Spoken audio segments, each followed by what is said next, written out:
This is RTV6 News at 11, working for you. Welcome into RTV6 News at 11. A major change is on the way for central Indiana roads, and it's a good idea to start thinking about how it may change the way you get around. Thanks for joining us. I'm Amanda Starantino. This part of I-465 on the south side will be completely different when the sixth and final portion of I-69 is done. Tonight, residents packed Perry Meridian High School for information about the project connecting I-69 to I-465 just west of the current exit for State Road 37. RTV6's Cameron Riddle was on the south side tonight as INDOT declared Section 6 the finish line. Soon, these signs will say I-69. It's a project years in the making. Tonight, Southside residents got to learn how the traffic pattern on this side of the city will soon change forever. I just want to know what's going to happen between Martinsville and here. Beth Sullivan knows the streets of the South Side like the back of her hand. Navigating its streets is part of her daily duties as a school bus driver for Perry Township. But the traffic pattern she's gotten to know well will soon be flipped upside down as the massive I-69 project brings 26 miles of new interstate with 39 new bridges, 10 new interchanges, and the elimination of 14 traffic lights when the project is complete in 2024. But during the 4 years of construction, commuters should prepare for delays and slowdowns, including for the driver of Bus 1279. Oh, no. This lady runs on time no matter what. You've got to plan around that. And that goes for wherever you work around town. You plan for what's going on. People living and driving in Johnson and Morgan counties need to plan for the change as well. That's where I-69 currently ends in Martinsville. As the interstate flows into the Circle City, drivers on 465 will see changes too, as the loop is upgraded to 4 lanes in both directions, from I-70 on the southwest side to I-65 on the southeast side. Mallory Duncan with INDOT says it's a needed change. We've decided, based on traffic counts and what we see as a progression for the next not even 20 years but 40 years down the road, that we needed to widen that part of 465 to account for all of this traffic that'll be coming through with 69. Interstate 69 has been talked about for more than a decade, and now Southsiders say they are ready for the construction to begin. That's going to be a bear. But we can get through it. Working for you in Indianapolis, Cameron Riddle, RTV6. Cameron thinks the I-69 project has already been fully funded and will cost $1.5 billion. When it's done, Evansville and Indianapolis will be directly connected for the first time. And a trip from Indy to Martinsville will be 11 minutes faster. RTV6 is working for you, getting answers about school bus safety after a family shared this video with us. It shows cars passing their son's bus while it's stopped, with the stop arms out. Kimberly Baker says this happens almost every day. It's something she's even more aware of after the deaths of 3 children boarding their school bus in Fulton County last year. I want to be proactive, not reactive. And you know, I don't want anything to happen to any of our children. It was absolutely heartbreaking. I can't imagine going through that. A spokeswoman with Mooresville Schools says they are working with police to step up patrols in the area.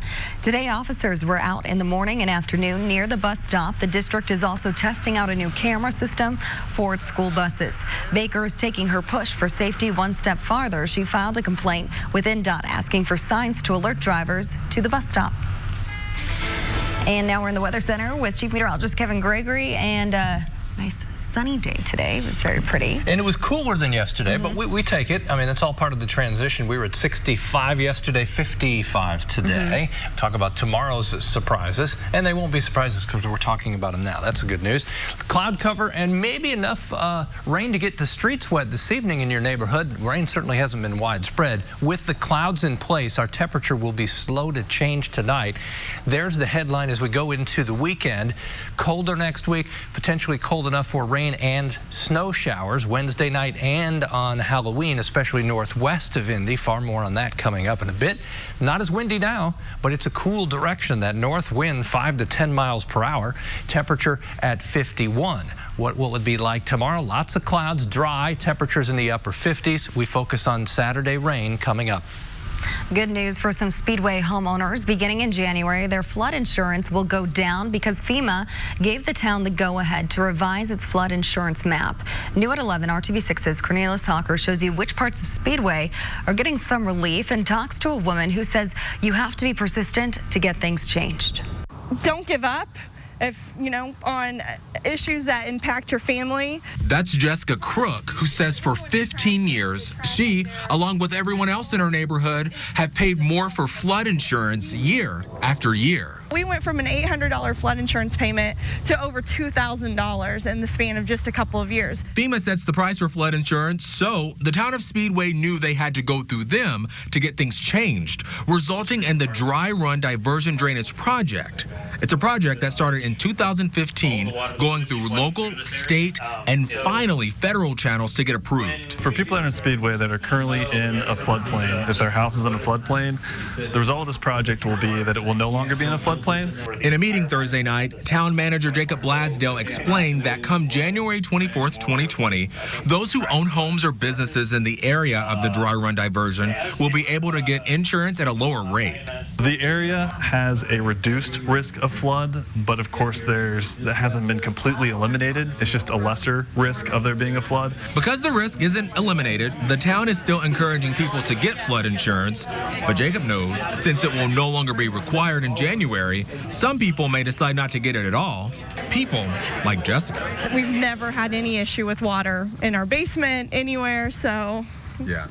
So some people may choose to. Yeah, so we're gonna not get flood insurance anymore. That's gonna be our choice.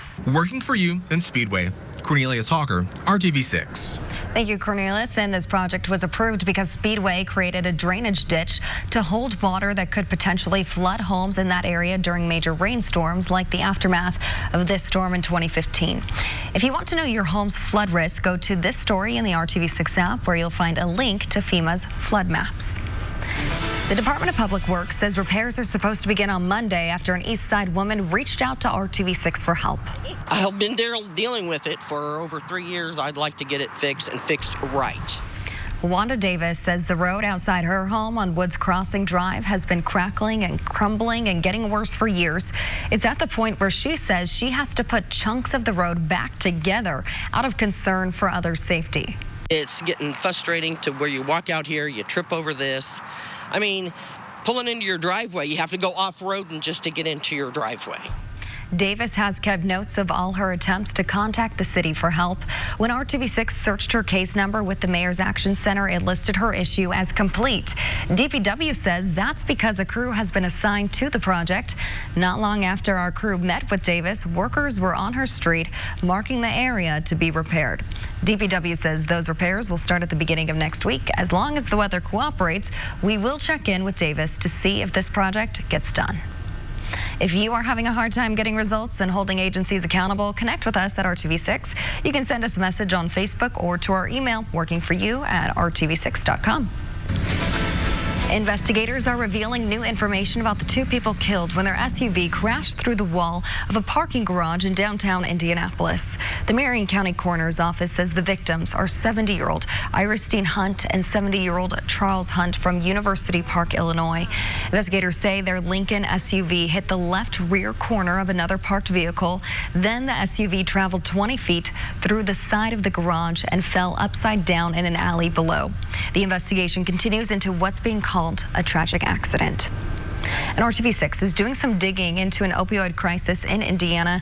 After several years of increases, we have found the number of people dying from overdoses is decreasing. This chart shows overdose deaths falling in the state last year, and so far this year, the numbers are again trending downward. Lawmakers like Republican Senator Todd Young are especially pleased with this trend.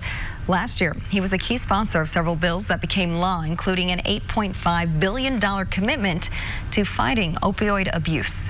Of course, we've seen in the state of Indiana some remarkable progress made on account of the doctors and local community heroes who are serving those who become addicted to this substance. But this is a rare bipartisan measure where we've been able to dedicate, from what I hear on the ground, sufficient resources to help, I think, turn the corner on what is still a major public health challenge. We spoke with different agencies and people to find out what is being done in Indiana to help fight the ongoing epidemic. You can read that story and find information on resources throughout the state on the IndyChannel.com or in the RTV6 app. An Indigo bus is off the roads and an investigation is underway after passengers felt the effects of a strange smell this morning. A man reached out to RTV6 with this strange situation. He says he was on his way to work on an Indigo bus and noticed a smell. He started coughing. Other passengers around him started coughing. The driver began coughing. He says before taking off, the driver flagged down an attendant who brought over a supervisor who also coughed and sneezed and then opened the windows and told the bus driver to take off. My problem is that the bus driver was feeling it, and I kind of thought, you got to drive this bus, and, you might run into something. If it gets too intense, he'll pass out or something while he's operating the bus, and there'll be some fatality. Sam says the passengers on the bus coughed the whole way from downtown Indy to 46th Street on the north side, even with all the windows down. Indigo says they took this bus out of rotation shortly after the passengers felt sick. They say they are working to determine what may have caused them to feel ill. The extra edge you need to land your next job might not be on your resume. Coming up in tonight's Hiring Hoosiers, our career coach breaks down the importance of soft skills. But first, a reminder about who you trust online. 2 Indiana fathers have disappointed sons and lighter wallets after falling for a World Series ticket scam. 10 a.m. to 10 p.m. at Ashley Home Store. This is RTV6 News at 11, working for you. We got no response, no tickets. Tonight, an Indianapolis father learns the hard way never to trust a deal that seems too good to be true, even if that deal involves thousands of dollars for World Series tickets. Sean Richardson is heading to Washington, D.C. with his best friends and their 14-year-old sons for a school trip. Richardson thought it would be a fun surprise to take the boys to see the Nats and the Astros in Game 3 of the World Series. He was surprised how expensive the tickets were on authorized websites, so he checked Craigslist and found 4 tickets for $2,400. The seller was supposed to send them the tickets through the MLB Ballpark app. Major League Baseball says that is a secure way to get tickets from a third party, but this Craigslist seller never came through. Not only are we out $2,400, our 13, 14-year-old sons are devastated because we had something pretty special planned for them, and now we can't do it. A sad situation, but an important reminder. It's always a risk to get tickets through sites like Craigslist. It's best to go through authorized websites or third-party sellers, even if the prices are steep. This weekend, a new Indianapolis will officially join the U.S. Navy. The 4th ship to bear the name USS Indianapolis will be commissioned at Burns Harbor along Lake Michigan. The ship is designed for a crew of 70. It's easy to maneuver, which is helpful for missions like mine clearing and anti-submarine action. The most well-known USS Indianapolis was sunk by the Japanese in 1945 while returning from an island where it delivered key parts for the atomic bomb. Only 317 of its 1,200 crew members survived the sinking and days in shark-infested waters. I was saturated with diesel fuel, and they do not like smell of diesel fuel. So they slipped them in and swam away.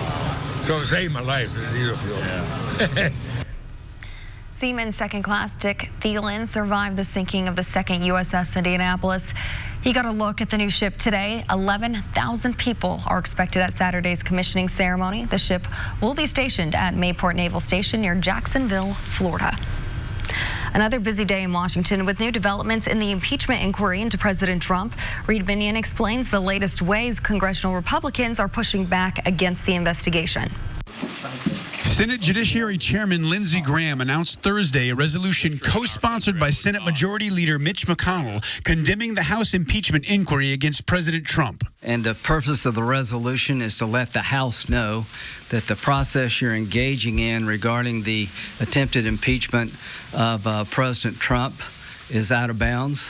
Is inconsistent with due process as we know it. The driving force behind this to urge the House to hold a vote on the inquiry so House Republicans can participate in the proceedings. They've created a process in the Intel Committee that's behind closed doors, doesn't provide access to the president's accuser, shuts Republicans out. The resolution came just one day after roughly 24 House Republicans, led by Florida Representative Matt Gaetz, we're going to go and see if we can get inside, stormed a closed-door deposition on Capitol Hill. In comes all these members who are not on the committee. They've got their electronics out. They're shouting. They're screaming. Think about what the rest of the world saw yesterday when they saw those members of Congress storming the skiff. Senator Graham criticized Democratic lawmakers for not being transparent enough and even called the closed-door hearing unfair and dangerous. I'm Reed Binion reporting. A big honor today for a familiar face. Former RTV6 reporter Linda Pierre has been inducted into the Indiana Broadcast Pioneers Hall of Fame. At a luncheon today, she shared her experiences as one of the female television reporters in Indianapolis. Linda Pierre worked at RTV6 from 1973 until 1997, covering education, health, and major trials. A big day there. Congratulations to Linda. Talked to her on the phone for a while tonight, and then Derek Thomas, Jack Reinhart, Norman Cox, let's see. A nice little reunion Brian there. Hammonds, Vern Veal, longtime photographer, so she had a lot of, her community there. Yeah, her people. Was an awesome day. Congratulations. Also awesome. Don't walk away just yet. Today, RTV6 took home 2 awards from the Indiana Broadcasters Association, including Best Weather Coverage for this guy right here and for our Trackside 6 coverage. So congratulations to you guys. You see us on the screen. There's a whole lot of people around the building that make it all possible. Teamwork makes the dream work. You got it. Temperature in the 40s or 50s. Take your pick. It all feels about the same. 46 in Crawfordsville, 51. That's a current temperature now. We've had some light rain showers around, enough to get the street wet. Not expecting any significant rain here until Saturday. 54 at noon tomorrow. Like today, lots of clouds tomorrow. It won't be that windy. That north wind will be about 5 to 10 miles per hour. We'll manage 58 for the high temperature, below average for this time of year. As you look at Friday night football, dry. The wind out of the north, temperature 56 at kickoff time as the game rolls on into the low 50s and upper 40s. There's your headline. Saturday, 1 to 3 inch rainfall. The rainfall will be widespread. I think we'll all see rain. Where the heavier amounts will set up still in question. Temperature Saturday right at 60, Sunday 62. Not much of a temperature range. The biggest difference between the 2 days, Sunday basically dry compared to all that rain and the wind that comes with it on Saturday. Latest model run will show the axis of heaviest rain just to the northwest from Terre Haute to Lafayette in that 2 to maybe 3 inch range. The models have been back and forth exactly where that will set up, but this is what I mean by widespread rain. Notice we're all in the solid 1 to 2 inch range. Storm Shield typically will promote that when we have severe weather potential, but in this case just good old-fashioned rain, but it gives you access to the radar and it's free. It's like a weather radio for your phone, so check that out.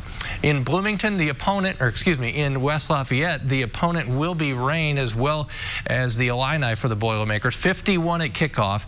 The rain chances increase through the day, and I think at some point steady rain during the game. 7 a.m. cloud cover around 10 a.m. still hanging to the south, but look what happens by 1 to 4 o'clock. Widespread rain across central Indiana, still ongoing at 11 o'clock. The wind will be strong out of the east at first, gusting to 30 miles per hour.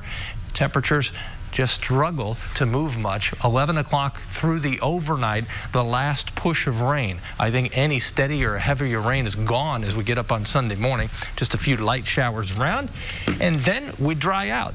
Temperature 62, cold enough for rain and snow showers, potentially Wednesday night into Thursday morning of next week.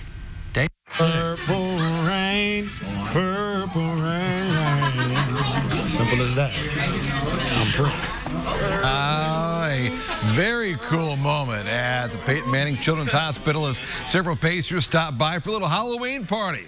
Victor Oladipo dressed up as Prince. TJ Leaf was a turkey. TJ McConnell was Superman. Alize Johnson, a mutant ninja turtle. Good stuff for patients that really could use a smile or two. Pacers leave town tomorrow for a 3-game road trip. Good evening. Just one practice left for the Colts before Sunday's matchup with the Broncos. And it looks more and more like safety Malik Hooker will be back, a full participant in today's practice, despite that knee that he had a couple weeks ago. Love this time of year at the complex. Look at the background. Leaves are changing. Truly the boys of fall. Jacoby Brissett picked up where he left off. No surprise to Ryan Kelly, who's seeing that QB play better than ever. You're not surprised at all, and as the reps continue and all that kind of stuff, I feel like the leadership also is really just coming along as well. Getting the rest of the 10 guys in the huddle on the same page, and just everybody's rallying behind him. I mean, just a guy you want to root for. I think I just played his ass off. Yes, he has. Hey, tomorrow night, Week 10, a Friday Football Frenzy. Tonight, during the News at 6, special look at Decatur Central running back Kenny Tracy. Over 1,000 yards, 18 touchdowns this season. And in the classroom, having a 3.8 GPA. And among the schools he's considering, Harvard. Up now on the RTV6 app. DC, by the way, ranked 5th in 5A. They host Plainfield tomorrow night. We'll be there live tomorrow at 6 o'clock. Hey, finally tonight, first and foremost from Washington. Specifically, the Oval Office at the White House, and a remarkable moment in American motorsports as Roger Penske receives the Presidential Medal of Freedom. Roger was surrounded by his family. The man who invested in himself as a young man became an incredible businessman and now an 18-time winner of the Indianapolis 500. I really want to thank the President for this prestigious honor. Receiving the Presidential Medal of Freedom really is something special. And to me, it means more than any business success or motorsports trophy. As a young man, he bet on himself. I'd say Roger's doing okay. I mean, just okay. Kinda, just okay. A very cool thing there. Well, up next in Hiring Hoosiers, you won't find these skills on a resume, but they could make a difference when it comes to landing the job you want. People Furniture Galleries. Live life comfortably. Tonight in Hiring Hoosiers, advice from one of our career coaches that could help you land your next job. No matter what field you're in or the position you're applying for, there are some traits that are universal. Our Hiring Hoosiers guest coach explains the power of soft skills. I'm looking for some of those soft skills, right? So when you come to the interview, you're going to have your resume. You're more than likely qualified for the position. That's why you're getting the interview. And it's how do you present yourself? Are you knowledgeable of the organization? Are you passionate about what you're interviewing for? They're going to ask you, why did you apply here? You need to have that strong answer of why you're applying and why it's not just a job, it's your career, it's your passion. From a passion perspective, it's how do they connect themselves in the interview when you ask them a question. You can even ask them, tell me something you're passionate about. And, are they giving you a standard answer that's not full of energy? Then that tells a lot. If you just had that one position, it's that individual and they all have the same skills. So skills taking out of the mix.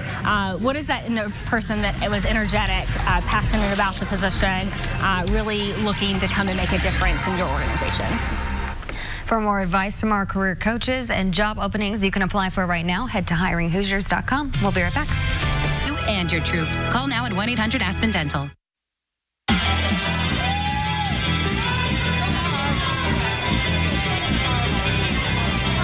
Creepy. It was a spectacular night at the Indianapolis Zoo. A bit of trick-or-treating, adult style, for all the ghouls and goblins at the annual Zoo La La event. Guests could sip on local brews while roaming the zoo's grounds. The Halloween-themed festivities even had pumpkin bowling, psychic readings, and a costume contest. The event supports the Indianapolis Zoo's mission of advancing animal conservation. Those costumes are pretty intense, too. Cold for Halloween. Think about that when you dress. Highs in the 40s. Something to think about. Good night.